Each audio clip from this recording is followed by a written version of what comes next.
Let us be clear, Joe.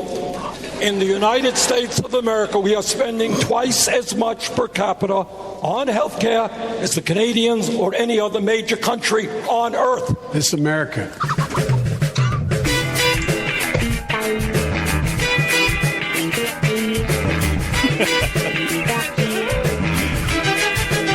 It is Friday, September 13th. Friday the 13th.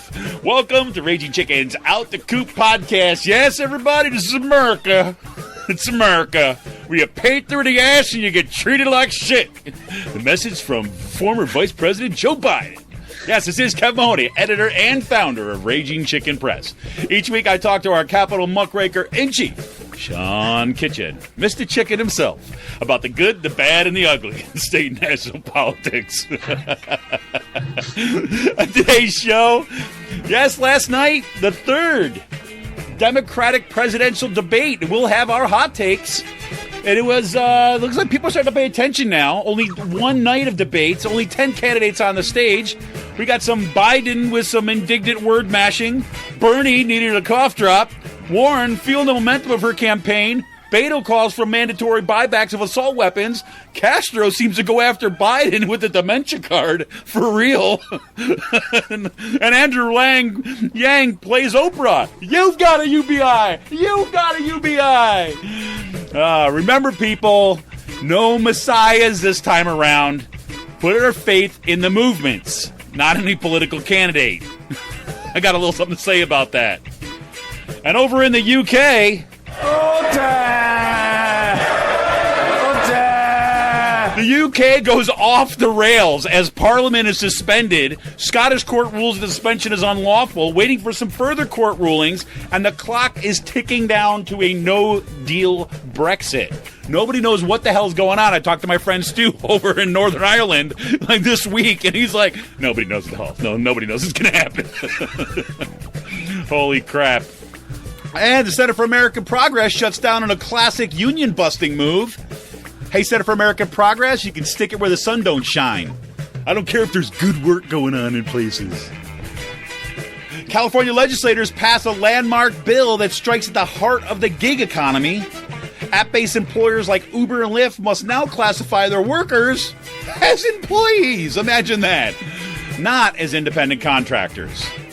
And speaking of the gig economy, Amazon workers at the company's headquarters in Seattle are planning to walk off the job on September 20th due to climate inaction.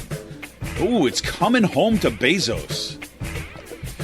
Today's PA Focus, Scott Perry officially unveiled part of his plan to reach out to voters in the Pennsylvania 10th Congressional District this week. That included, of course, talking to voters in a swanky upscale suburb of Nashville, Tennessee. There was some really, I don't know if you saw this, but there was some really crazy gerrymandering that took place that happened to take in parts of Tennessee. So I don't know what's up with that. But that's correct. Congressman Perry doubled and tripled down on his support for Trump in front of Tennessee voters at a local coffee group hosted by a local GOP official. Perry shared the floor with Jim DeMint. Yeah, that's right. Jim the frickin' Mint from the Heritage Foundation and, of course, near jail. And Jim Jordan and Mark Meadows' wives. I mean, like, this is like whatever. So it's like every reason why you want to pay attention to what was happening in central Pennsylvania right now, just kind of like move to the front of the stage, folks. It's crazy. And today's last call, yes, I just finished reading Uninhabitable Earth. I got about halfway through it before and got too depressed, but this time I made it all the way through. And I got to tell you, David Wallace Wells has got me looking forward to any new beer release I can get my hands on. But seriously, it's a must-read. I also made a visit to River Horse Brewery this past week.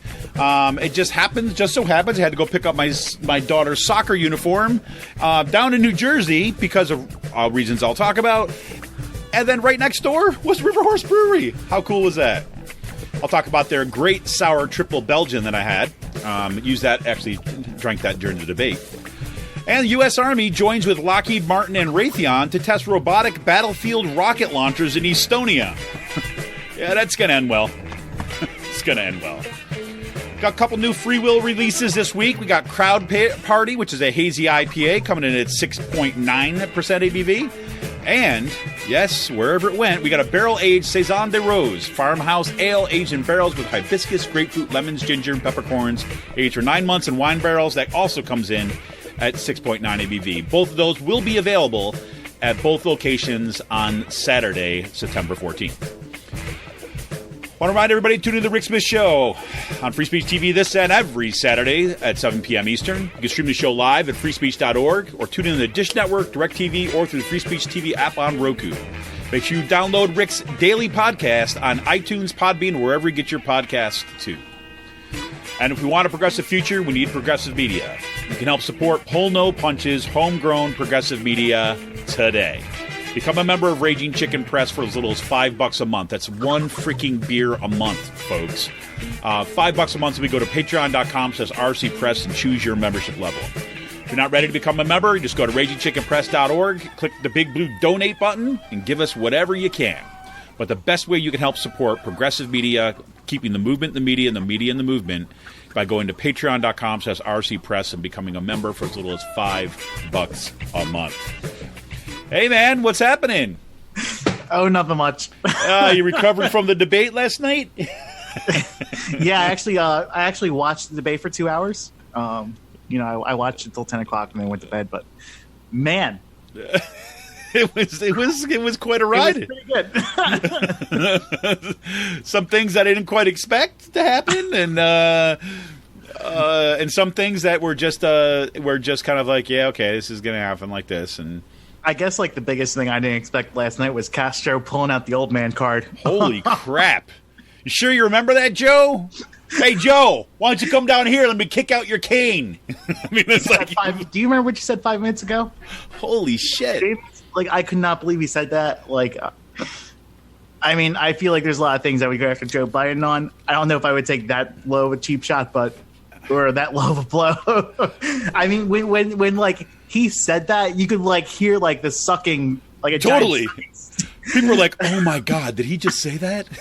Did he just say what I think he said?" And then he repeated it, right? And it wasn't. No, I'll tell you what I said. This is what I meant to say. And what I meant to say is, "Are you fucking a dementia patient?" It's like, it's like, have you got the early onset, Joe? It's like, I mean, it's like, I still can't believe he said that. No, I don't either. Well, I think that just that just kind of like bought his exit to the from the stage. Yeah, no, I mean, you had I was just checking Twitter while we were going on, and it's like, I mean, you had Bernie Sanders coming out against it. I mean, yeah, no, that is definitely not a fine moment for this debate.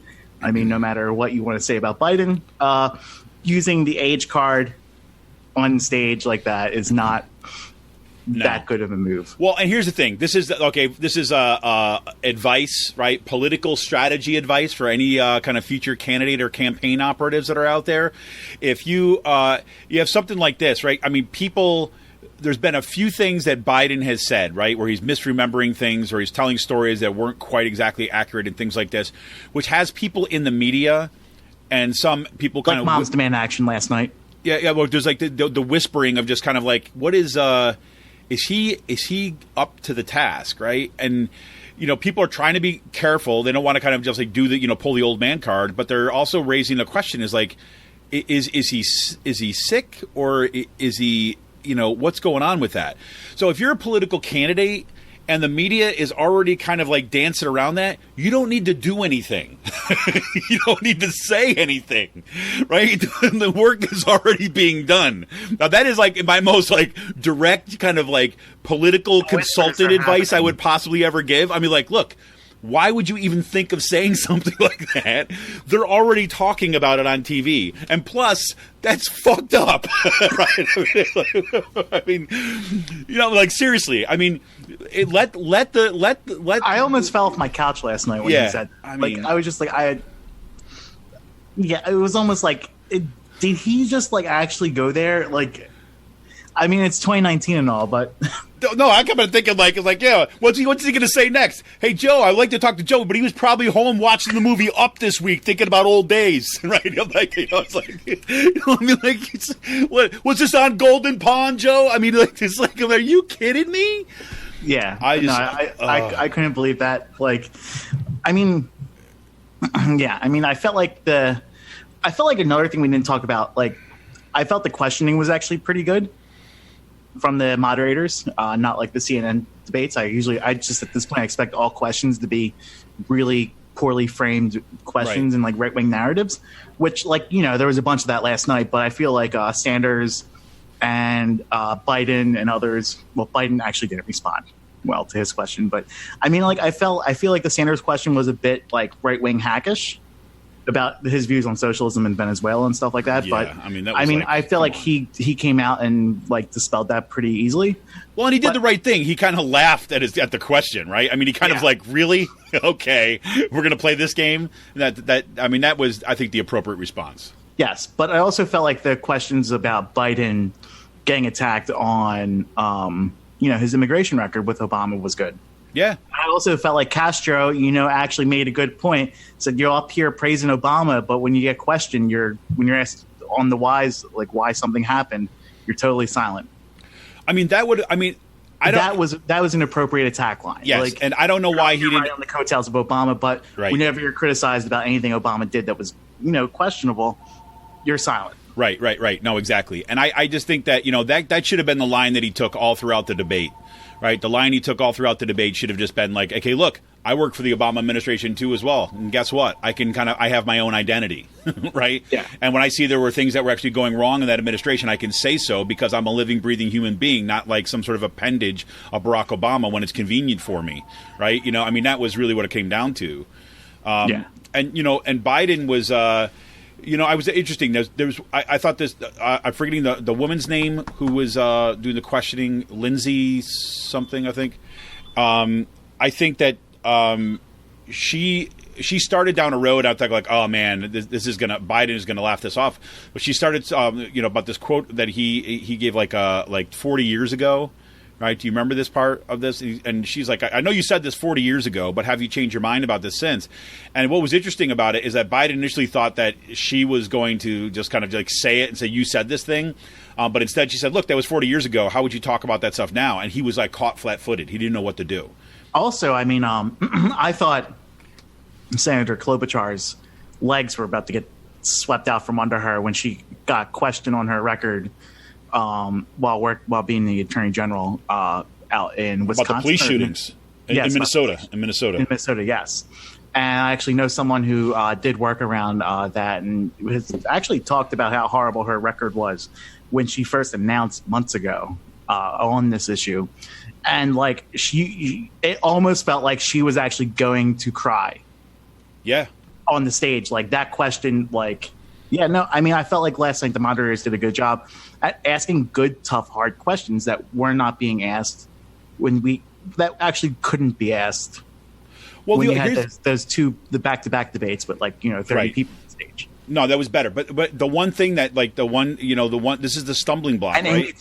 And Klobuchar, if you listen to her response, did not really address her question at all. No, definitely. She talked about something else. Yeah, she deflected for like 2 or 3 minutes. Yeah. So that was interesting. But one of the things too, as well, is like, it just shows you the degree to which that the kind of the right wing, the kind of the Koch brothers networks and all this kind of stuff have penetrated our political discourse. Is that the taxes issue, right, around kind of Medicare for all stuff? It's the same. Like Stephanopoulos asking the questions on that it was just like the repeat of what we saw for CNN. Right. I think Warren still, I think, is the best at answering this, except you got to take it one step further. I was playing this around because she hits this point, right? She rightly, in my mind, says when he said our middle class's taxes going to go up with Medicare for all, right? And she correctly, and Bernie Sanders does the same thing, right? Correctly says, look, the issue is not taxes, but she did say it like that. It's costs. Right? And the total number of costs. So your total costs are going to go down, whether you call it taxes or whether you call it co-pays, right? What matters is the total cost, right? So I really think that there's got to be a way of kind of changing that discussion a little bit, and there's got to be a better answer so people can reconceptualize what's going on there. Because cost, it's starting to get at it, but it sounds to some people like she's avoiding that question about taxes, and the same thing with Bernie. So I was thinking about, again, here's my free political consultant advice for the day. It's like, I think we got to start talking about corporate taxation and taxation without representation.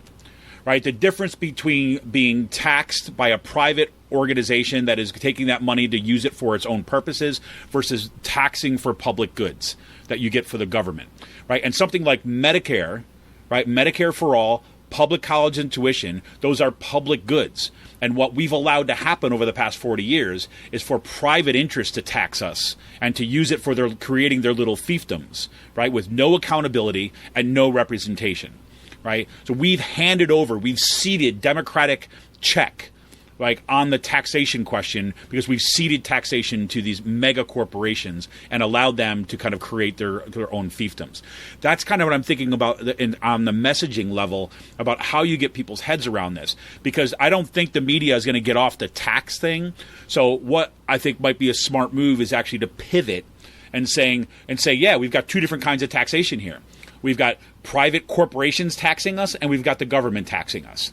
So the question is that one form of taxation we actually have some control over, right? Because there's representation. The other form of taxation we have none, right? We're essentially DC, right? We're taxation without representation, and that's what we fought to establish this country over. And yet, over 40 years, because of the Koch network and the billionaires on the right wing, that we've ceded our representation to private corporations and billionaires, right? And I think that is a more winning argument, because then you're not deflecting the conversation, you're not deflecting the question, but you're addressing it head on, and but you're still doing the same thing. Warren is trying to do that by talking about costs, but I'm thinking that this taxation frame, the corporate entities taxing us, may be a better frame. That's just my 2 cents for the day. Yeah, I agree with that. And then I was also going to say, I'm glad the debate started. I'm glad Joe Biden threw down the gauntlet right off the bat on healthcare. Because, right at the top of the big debate, when the most people are going to be paying attention and people aren't going to be trailing off. And no, I felt like the messaging from Sanders and Warren on universal healthcare was on point. Yep. And when when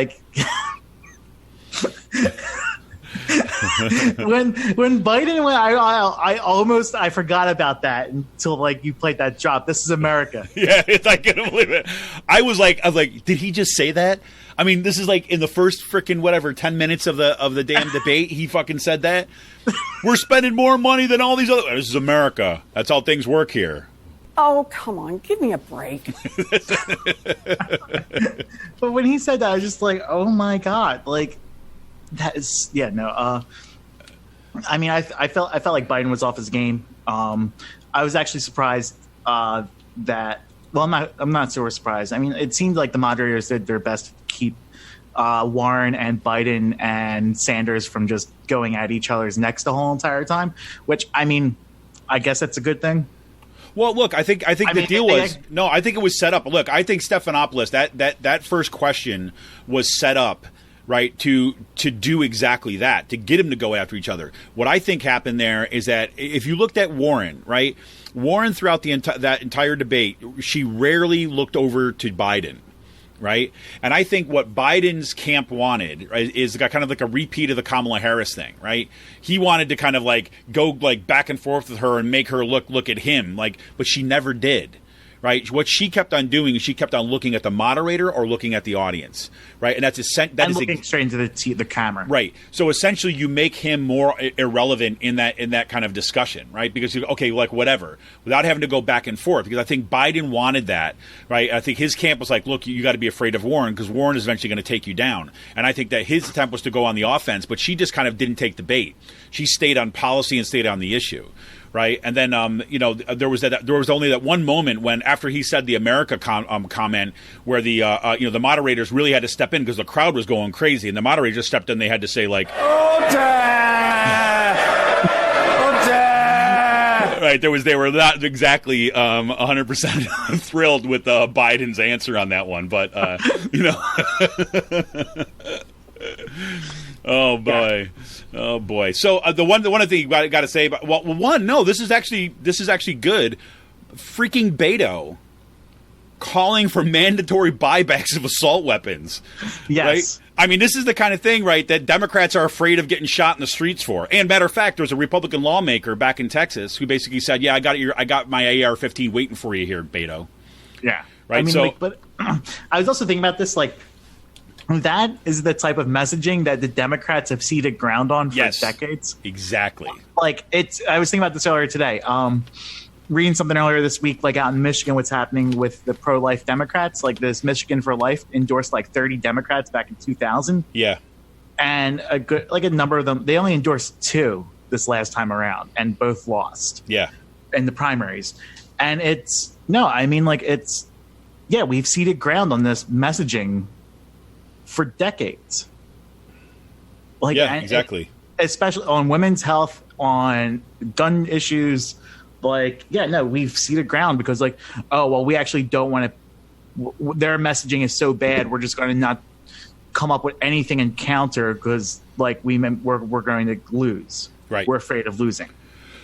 Right, and like we're afraid of putting up a fight, and actually, staking out an issue on this stuff. Right, and I think that this is one. I don't know what Beto's angling. Like, you're damn right. We're coming for your assault. Yeah, weapons. exactly. Like, with a mandatory buyback. Right, and because he was asked the question directly, right, and I think all the expectations were like, well, we're not going to come from people's gun like that. No, and he didn't flinch, right? He had this moment pause, and he's like, "That's damn right. We're coming for those assault weapons. Anything that is designed to be on the battlefields of like on the battlefields as a weapon of war should not be kind of like in the hands of people." And like that, again, I don't know if that's Beto kind of getting to that particular point where he realized, okay, look, I'm not going to get this nomination, so what do I have to lose? I'm going to stake out a different ground. Is that a play that he's making for kind of the vice presidency? I don't know, but he did do an amazing job after that mass shooting down in his hometown, right, where of kind of addressing the issue of gun violence. And look, I'll give him the credit, right? I'll give him the credit. Let's say it was all kind of like legitimate, and he actually was heartfelt, and he actually means what he says. That's freaking awesome. Because what it does is that again, it's like moving the Overton window, right? It's actually you're breaking that glass pane and basically establishing a different end of the frame. And yes, it's going to be there's going to be backlash of that and everything like this. But now suddenly that's on the table. And people start talking about that, and that's a way of getting some of that ground back that the left has ceded to the right, or the Democrats at least ceded to the right for several decades now. Yeah. So I think that's a good move. And so the other thing is, you got to give a whole lot of credit to Oprah. I mean Andrew Yang for bringing game show life into the presidential debates. So in Philadelphia, we actually have a term for this. What is this? Street money.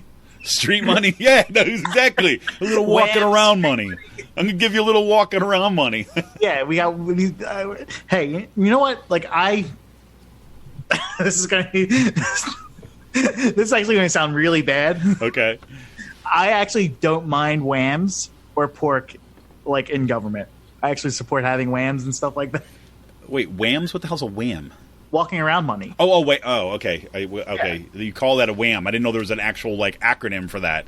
Yeah, our attention span has gotten so small that we can't fucking say walking around money. We have to say wham. In Harrisburg, they used to be known as whams. But, no. Yeah, well, it's like, look, like, I thought that was just weird, to be honest with you.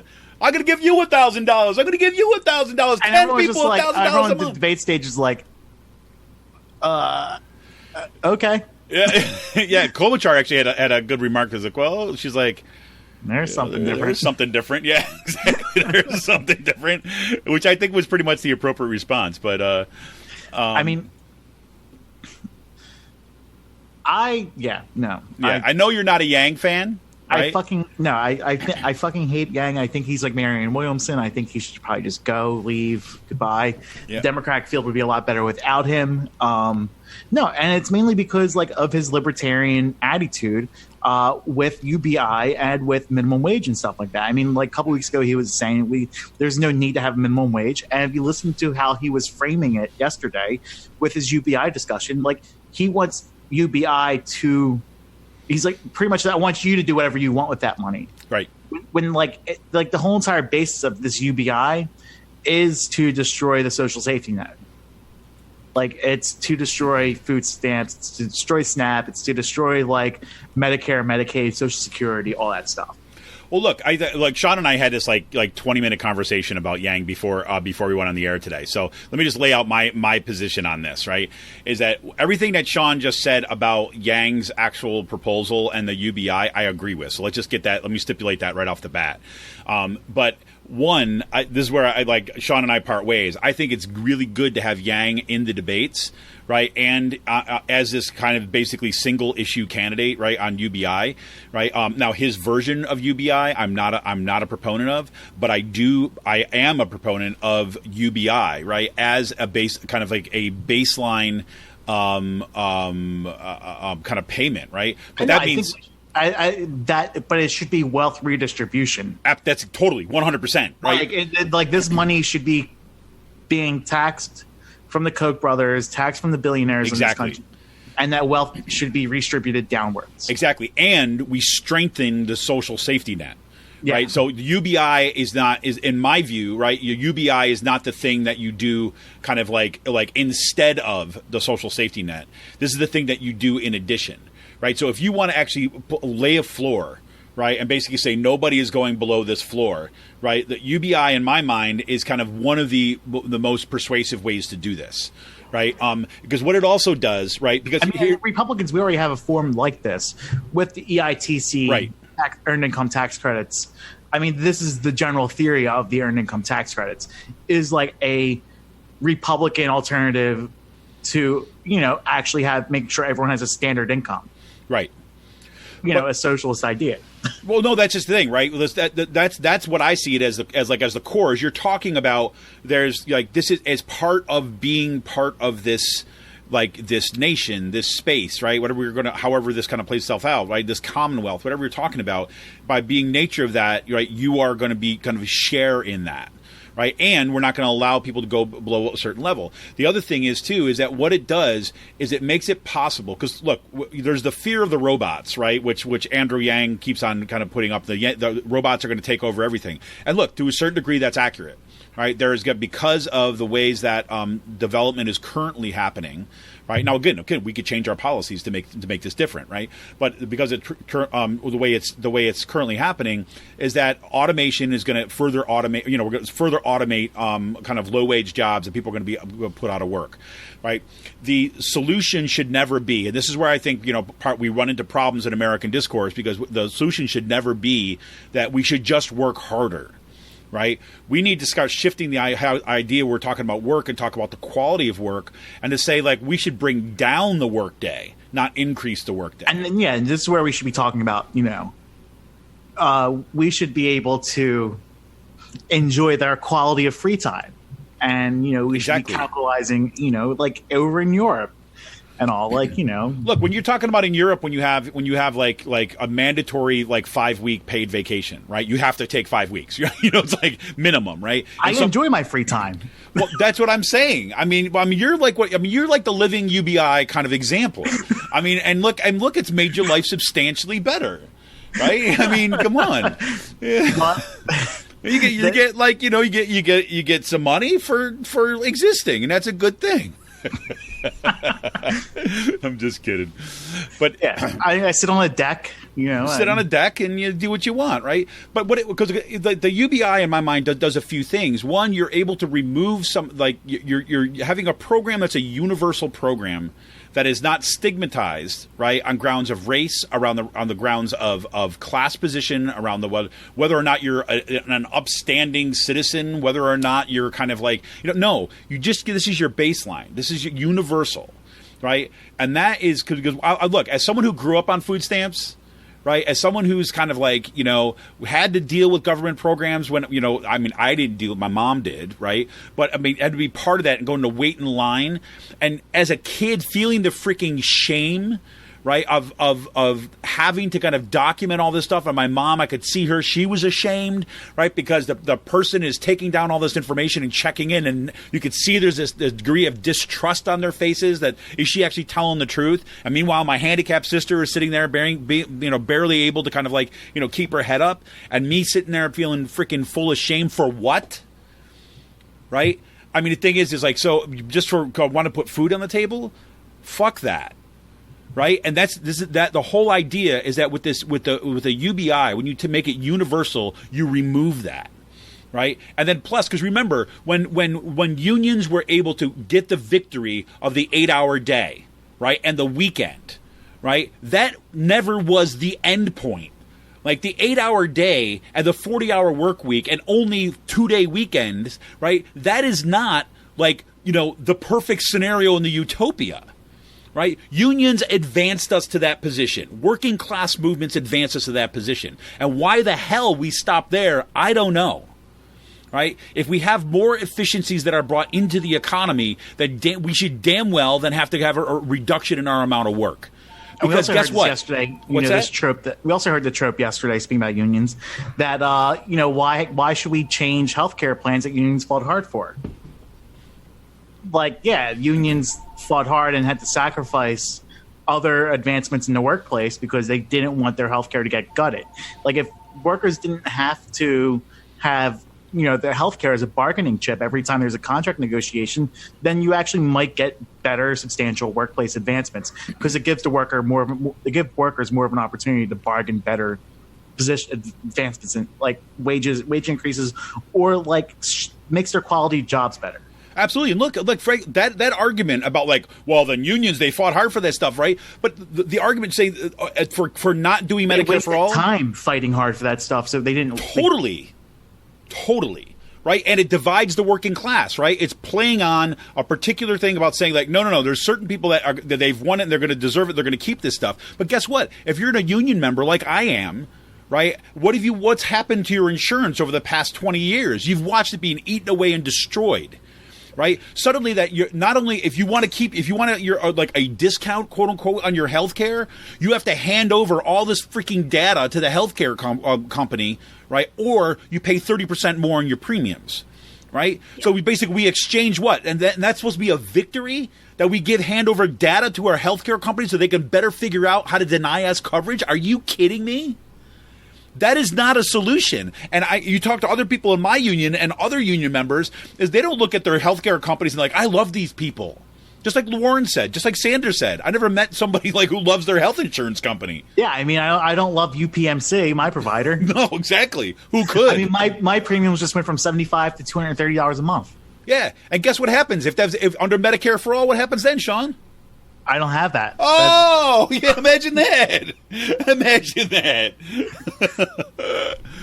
And I look at it like this. If I'm working a job right now, like, yes, unions have made substantial advances in terms of for their members, right, for healthcare. And in many cases for the broader working class as a whole, right? Because by extension of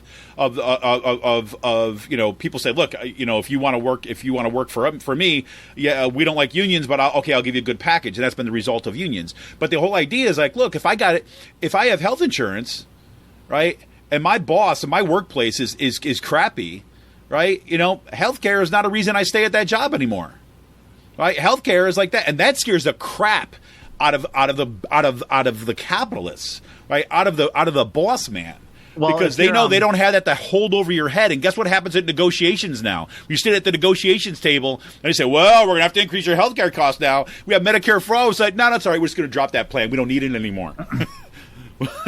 And unions are important because if you have a boss like Neera Tanden who decides to break their union at Center for American Progress, at least the unionized workers at Think Progress were able to get 12 weeks severance pay and health care coverage through the rest of the year because of their strong because of their union at Think Progress. But exactly. Center for American Progress, done. Goodbye. Never never paying attention to what they do again. Well, what was crazy about that, right? They sit there and they say that they're gonna go out of business or whatever the hell, they're gonna shut it down. So they basically effectively break the turn union. Think Progress into a scab outfit, right? Because they did, and they say right almost like in the next breath. And then we're going to wait a few days and we're going to relaunch Center for American Progress, right? Think Progress. Well, they would say we're going to a version of that. Yeah. Right. They're gonna kind of Think Progress. They're gonna relaunch that like in a couple days. And like, really? So you basically give up the goods. Like you're not even a good freaking like union buster, right? You like rule number 1 of like in union busting, right? He's like, you don't tell the unions don't like tell that. the rubber breaking union, right? You know what? Because that's against the law. It's like, and so yeah, so they're done. They're done, and so it's good. They're not going to need that money that they had to pay out the workers for the severance package because there's like anyone who's worth their salt and on the kind of like and center hopefully left all these unions that have given to Center for American Progress cease donations to this institute immediately, and demand their money back, like their checks back if they've given it already, and we want our money back. Like we're absolutely pulling out, and like I hope this, there are other good think tanks that are doing really good work in DC that don't have the name or the glitz or the glamour that Center for American Progress does, because Center for American Progress was one of the first think tanks, probably in DC on the left side, doing what they were doing. But like, no, I mean, sorry, but Think Progress was never meant to make profits. You're a fucking, you are there to spend other people's money and make sure you spend all of it by the end of the year. Yeah, but you know what? When you start cutting checks and cashing checks from the United Arab Emirates, for example, and taking some big money, you maybe start thinking a little bit different about your project, right? You start thinking like, hey, I could use with my own kind of little island in the Mediterranean. Comcast and Facebook and Google. Exactly. I mean, like, you look at who Center for American Progress's donors are. I mean, it's also some of the people that we're fighting. The left is fighting, the progressives are fighting to actually make sure there's better workplaces and all. Right. I mean, yeah. And we should say that, look, those critiques about where their funding comes from and their ideological bent, those are not new, right? And those are kind of like legitimate complaints about that. And because I want to say it like this, I've heard this now a number of times. Right, I've heard this, both in social media. I've heard this in the talking heads, like on TV, and I've heard this some from more kind of like liberal ends of areas of things. When they want to kind of like say they want to excuse somehow Center for American Progress actions by saying like, well, look, there's some good work that gets done there. You know what? And that is the most nonsensical piece of like a fragment of a sentence that I could possibly ever imagine for that, because it means nothing. Guess what? There's good work that is done everywhere, right? The question is who are these people? And it also shows you, again, the content or the discontent that the Clinton people have for unions in this country. Rahm Emanuel. The contempt. Yeah. Neera Tanden, all of these people, Podesta, all these people involved with Center for American Progress is pretty much like the island of misfit staffers for Clinton, the HRC administration that never happened. And it shows you what their views are. Well, it doesn't show, it reinforces. Reinforces, yeah, it's a good word. What their views are on unions. Because they've been like this for the past 15 or 20 years. Well, yeah, and look, they were the ones who released that. They published that hit job on Sanders earlier this summer, which they even in their own article it says like, yeah, well, what he says is true. And it's like they did this at a time when support for labor is at a 64-year high, and where labor is being pushed to the forefront. Yep. Of all the debates, support of unionism and stuff like that. No, sorry, you're done. Yep, I agree.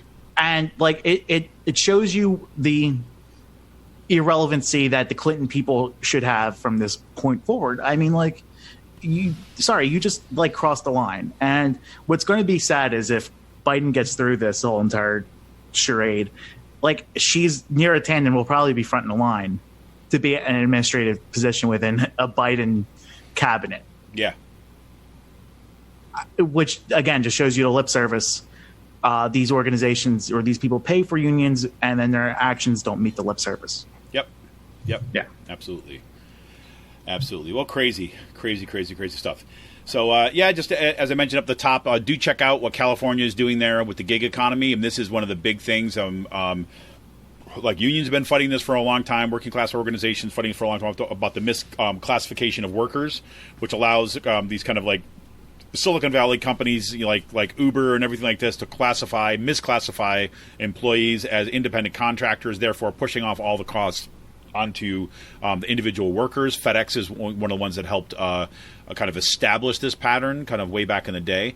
But that new California law is gonna prevent that, which is freaking awesome. So it's gonna be interesting to see what happens here in terms of court challenges and that stuff to that case. So keep an eye on that.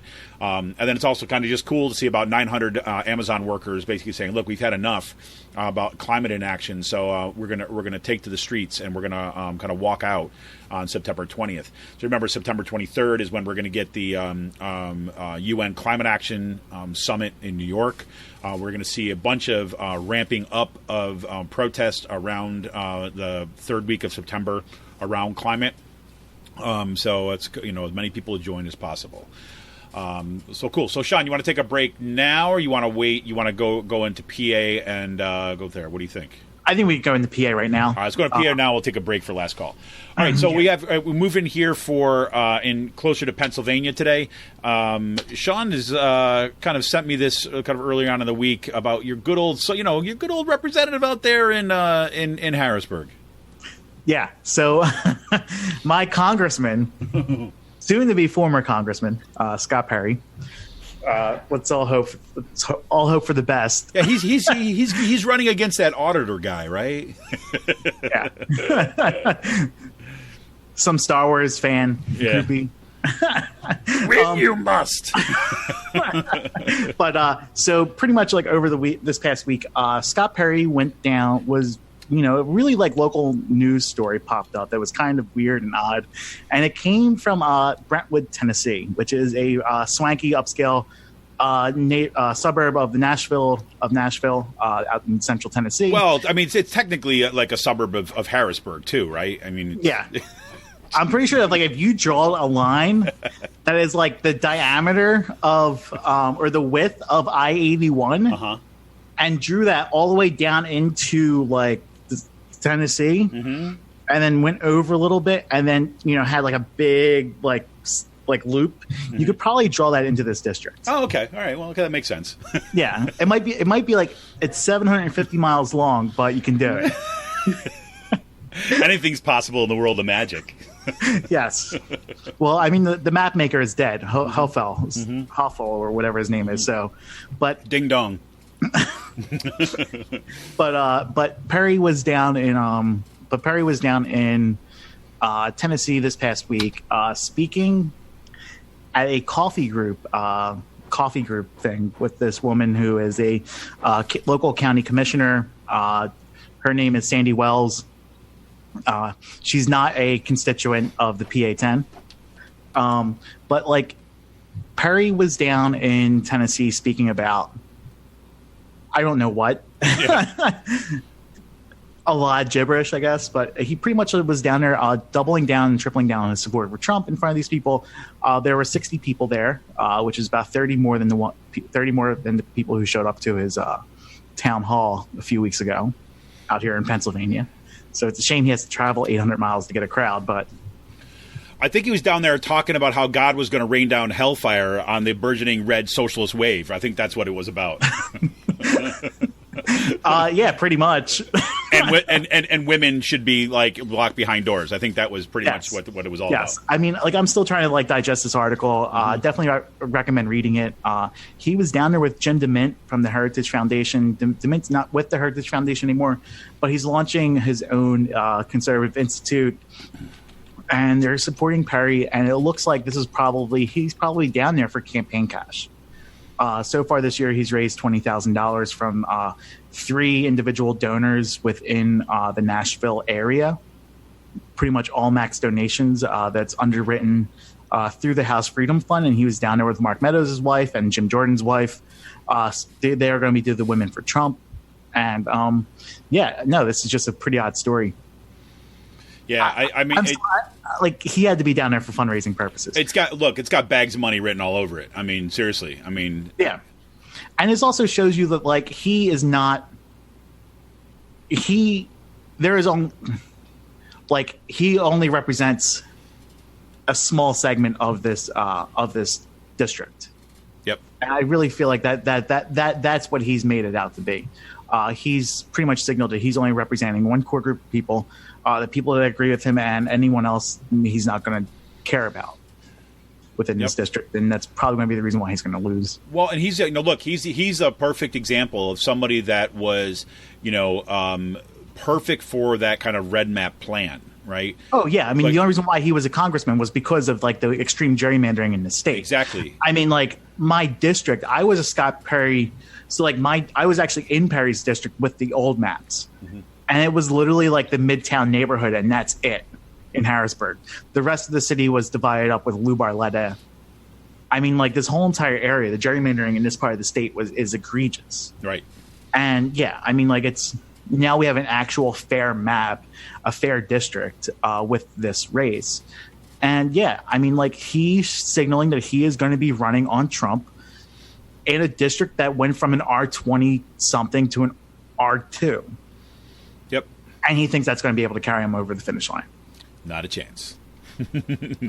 Not a chance. Well, there's always a chance. I don't want to kind of like count my chickens or anything like that, but I think he's in for it now because look, because that the whole model was that, right? Is that you basically make sure that person is going to be protected in by 20 or 30 points. Right, it's going to be virtually impossible for them to lose. And then what you do is you change who your constituents are. Your constituents shift from the people actually living in that district, right, to these kind of right wing funding groups, right? So then the funds come in. Right, and they get funneled into that district, and you're protected in that district, so you no longer need to speak for your constituents. You're speaking for the agendas of these right-wing groups, and now that's been kind of exposed. But yet, you're still seeing the the money train, which apparently leads to Tennessee. Yeah, and like I was actually looking at his like out-of-state donations. Like I only picked like the 10 or 12 southern states like to look at. I mean, like he was raising nothing down south in 12. 14 and 16.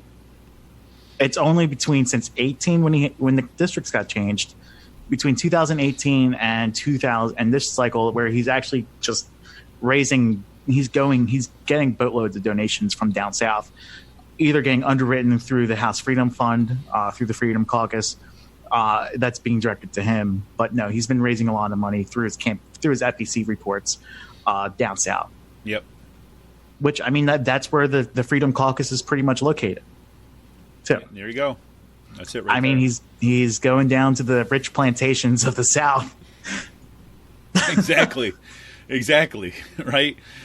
He's going to, yeah. Well, I'm going to, God, the newsroom phone has been running off the hook this morning, so sorry about that. We're going to apparently some breaking news over there in the corner of us here at Raging Chicken Studios. We're going to have to shut off that ringer. Sorry. So that's what you're hearing, everybody out there. No, it's not in your ear. It's in my freaking basement. But I mean, it also shows you that like he has to go down south, or he has to go 700 miles outside the district to speak to people who are never going to vote for him, but who are going to give him money. Right. While he cannot speak to constituents in his own district. Right, because he's got to go down there and say, look, I'm someone who will carry your ideological water for you in D.C. Please help me get there. Because, I'm sure that he was talking about how, there's danger of losing the seat and everything like that. So, yeah. So crazy. Anything else going on in PA, man? The legislature is back in session tomorrow, or not tomorrow, this weekend. Not this weekend. I'm sorry.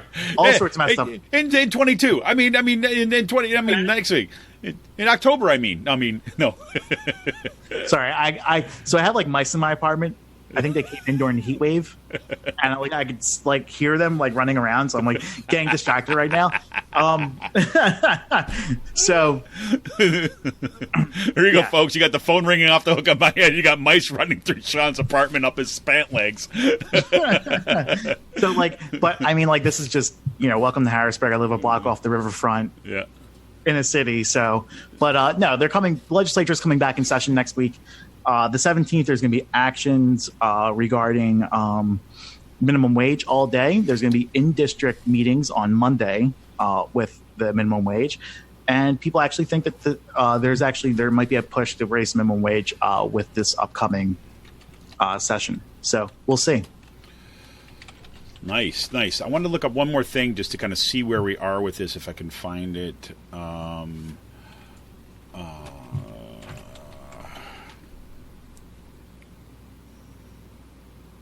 Okay. Well, we'll do it next week. Yeah, just look at some other stuff that was going on but it's not happening yet. All right, or it's not where I need to do. No, cool. All right, anything else for the go to the order? No, that's pretty much it. All right, cool. Well, we're going to take a quick break, and we're going to come back in for today's Last Call.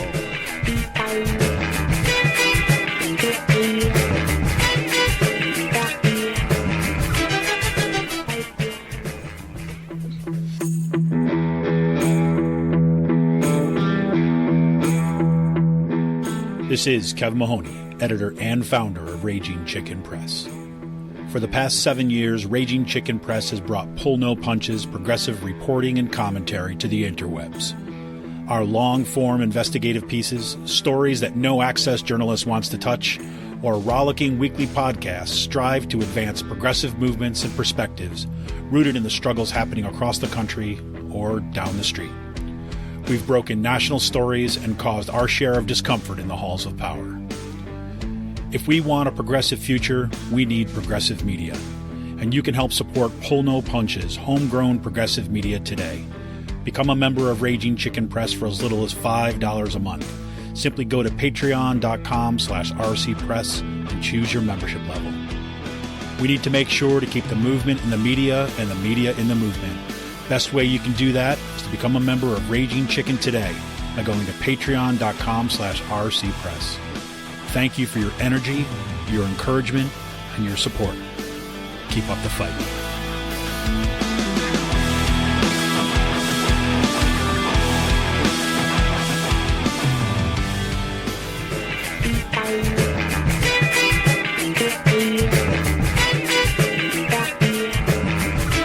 Welcome back to Raging Chicken's Out the Coop podcast. Today's Last Call, where we talk space news, we talk beer, we talk whatever else is on our mind for the day.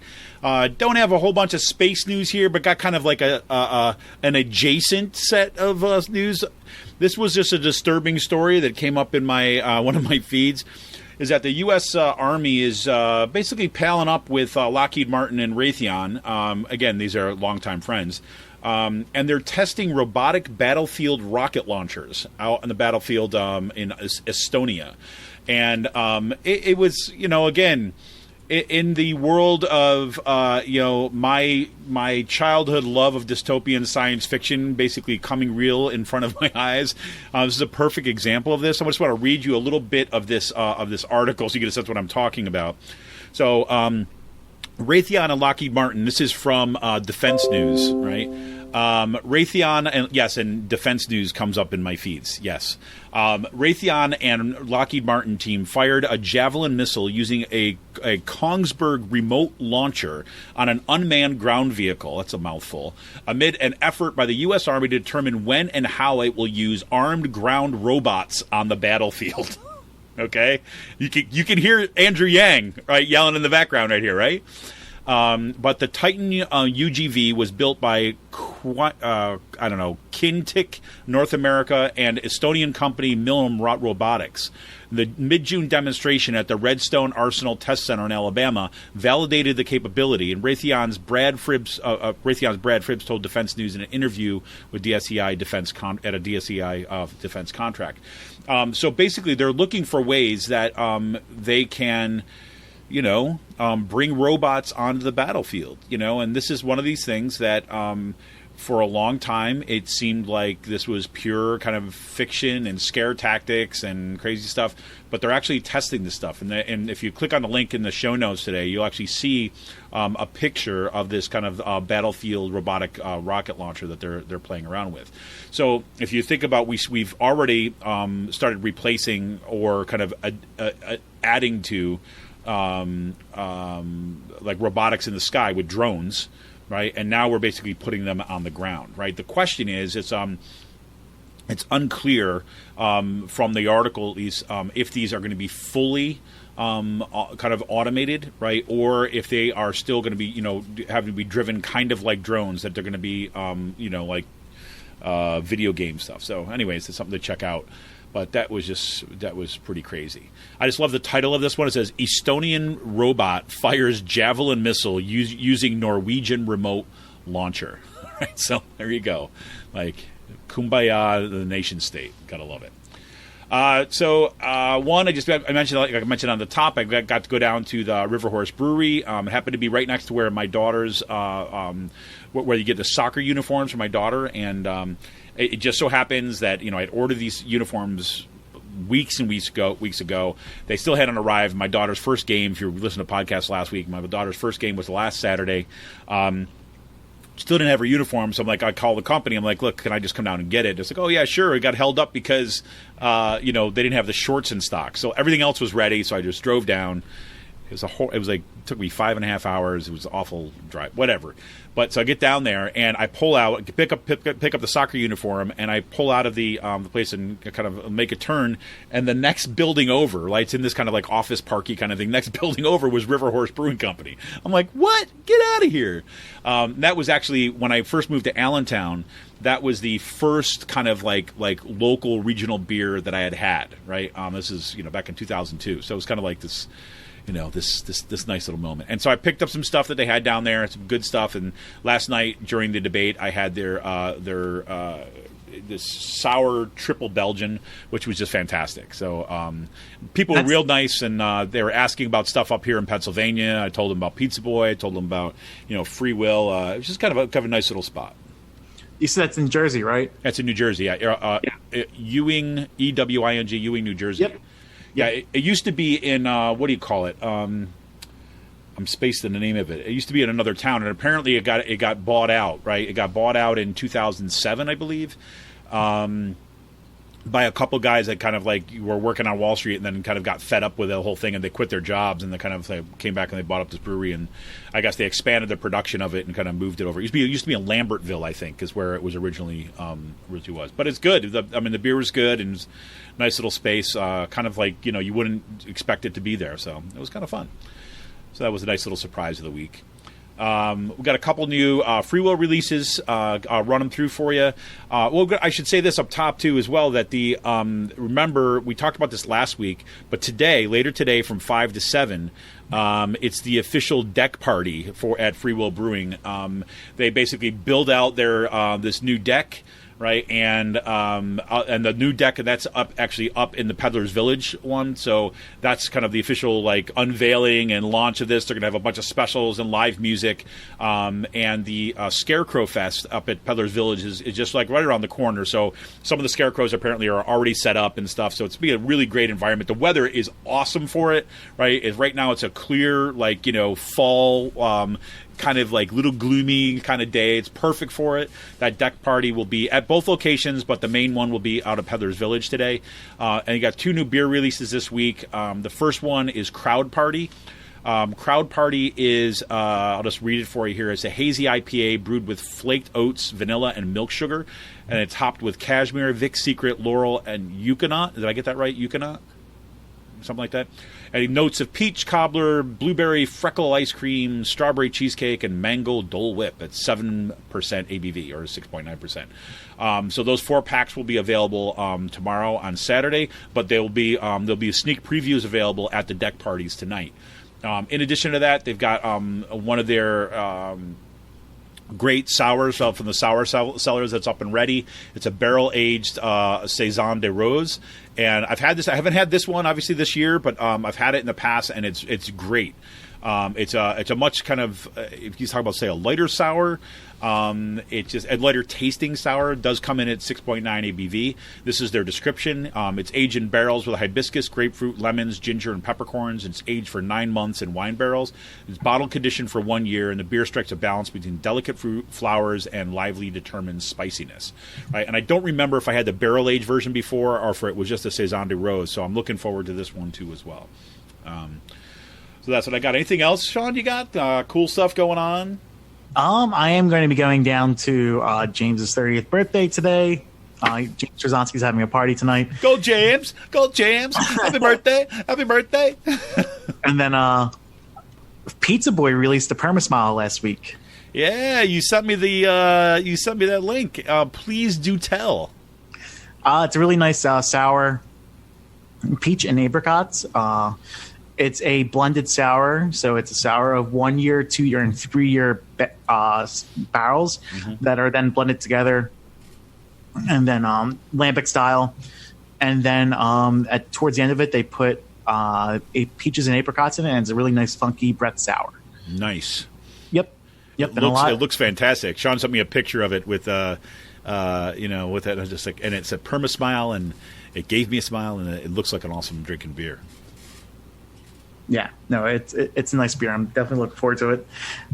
Well, I'm looking forward to aging and see how it turns out. Because my PermaSmiles from 3 years ago are all gone. Yeah. I had like 5 or 6 of them. Well, it's funny. You reminded me because when you... And they're only $20 a bottle. Last time they were like 30 or 35. Yeah. Well, you reminded me when you said that to me, because I realized I still have a couple bottles from Pizza Boy from like 4 years ago now. Probably 4, maybe even 5 years ago now.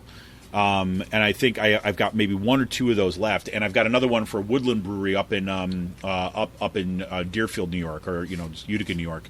I've got one of theirs too as well. So I might be having a little fall celebration this weekend. So nice. Cool. Well, man, anything else going on other than the big party weekend? No, that's pretty much it. Very cool. I'll be back up here for the Eagles game on Sunday. The Eagles. Oh yeah, football season started. I forgot. Yeah. Just kidding. Cool. Well, everybody, thank you for sticking with us today. Hope you are recovering from the debates and kind of looking forward to the next step. Yes, as Sean said, legislators back in session next week, so we're going to start to seeing more movement here right in Pennsylvania. You got Ed Rendell kind of raised his freaking whatever Jabba the Hutt head, right, as usual, and kind of to bring evil once again into the Democratic Party. Sorry, that's my own personal position on this, but there's always that. So that tells you that yes, it's officially off. So there we have it. All right, everybody, this is Kevin Mahoney, editor and founder of Raging Chicken Press. I want to remind you become a member of Raging Chicken Press for as little as $5 a month. Just go to patreon.com/RC Press today. We will talk to you next week to see what round of insanity comes our way. See ya!